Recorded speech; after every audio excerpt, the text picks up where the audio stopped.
Okay, we are getting in the truck and we're headed out to Ponderay, Idaho, which is about 2 hours from our farm, to pick up our PTO generator. We just crossed into Idaho at Newport, Old Town. Here we are in beautiful Ponderay, Idaho, pulling up to Selkirk Power Generation. So we got everything here is the books, and then this. Oh, that's perfect, yeah. We put it in with a forklift. So I think it's a couple of 100 pounds.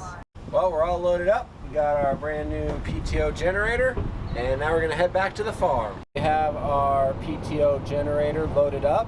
Even though we're not dairying full time yet, we still need it to pump water, especially now that we have livestock, and also just to keep the house heating going in the wintertime and such. But eventually we'll also use it for running vacuum pumps for milking machines and milk cooling. We feel very lucky to have received the grant from the Farmer Veteran Coalition. Without that, we would not be able to get this generator at this point in time.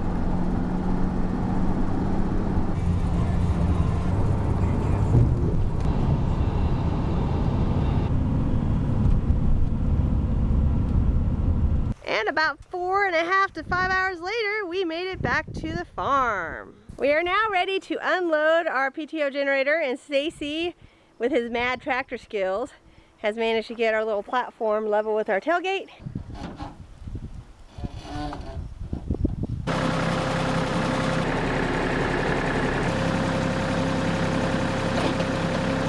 This is our new Winco PTO power generator. It's PTO powered, meaning that it runs off of the tractor. The reason we went with that rather than an engine that is self-contained as part of the generator unit is that having a PTO generator means you have one less engine to maintain, and also your tractor is usually pretty reliable. You're running it all through the year, starting it up regularly, and so when the time comes and the power is out, your tractor should start. We chose 15,000 watts because it's sized to our tractor. A general rule of thumb is you need 2 horsepower at the PTO for every 1,000 watts of generating capacity. So our 15,000 watt generator would need a minimum of 30 horsepower at the PTO. Our New Holland tractor is a 40 horse tractor at the engine, but the actual PTO horsepower I believe is closer to 37 or 38. So this was basically the biggest generator we could get that would fit our tractor.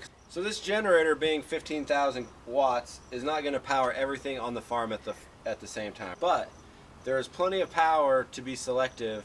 Vacuum pumps for milkers only need to run a few times a day. During that time you can limit your loads elsewhere.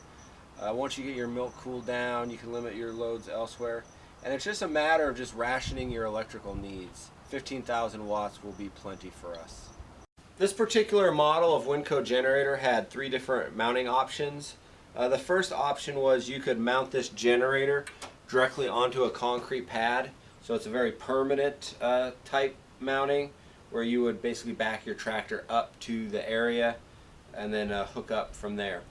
The second is a 3-point hitch mounting, and then the third, and the option we chose, is a trailer mount. And we chose the trailer mount over the 3-point hitch for a couple of reasons. The trailer mounting option is easier to hook up to the tractor than the 3-point. It's easier to move around the shop without having to hook it to the tractor. It rolls really easily, so we can move it around. If it was on a 3-point, we would actually have to use the tractor to move it. So the basics of this generator is there is a gearbox up forward here that takes the input from your tractor, which is turning at approximately 515 RPMs, and it turns that up to about 3,600 RPMs and rotates the generator here, and that's what actually makes the power.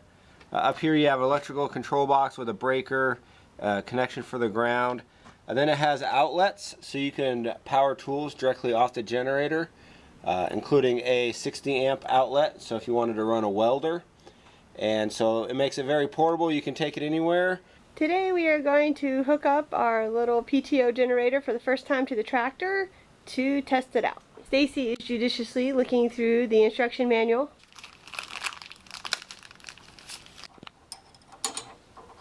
Wow, it has all the guards on it and everything. It's our first PTO shaft like that. And who needs a gym when you have a PTO shaft?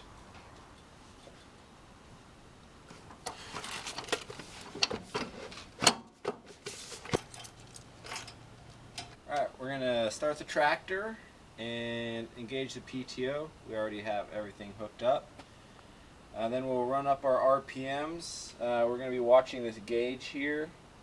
We want to get the needle into the green area, and then we'll be able to throw the breaker and put some loads to it and test it out.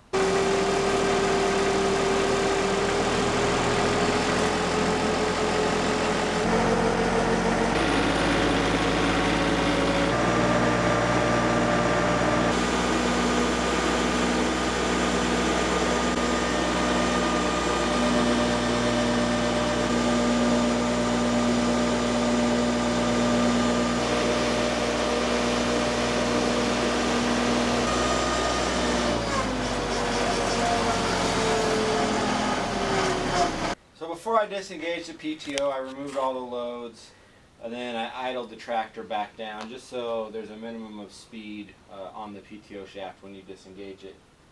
And then once I idled it down, I gave it a few seconds to slow down, and then I disengaged it.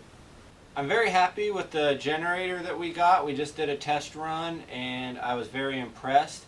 We really look forward to having it on the farm, especially come wintertime when the likelihood of losing power is high. We're at the end of a very not important electric line, so should there be a ice storm or a wind event, it could be some days before our power is restored, and our main need right now for it is to be able to pump water for us and for our livestock. And then in the future, as our farm grows and we become a dairy, we'll be able to run our vacuum pumps and milk coolers off of it as well. So the next step is we need to get a plug installed by our service panel with a interlock switch so we can tie this generator into the farm grid. Once that's done, we'll be able to direct power from the generator anywhere we need on the farm. I just wanted to give a shout out to the Farmer Veteran Coalition, who, without their assistance, we wouldn't even be able to have this generator yet.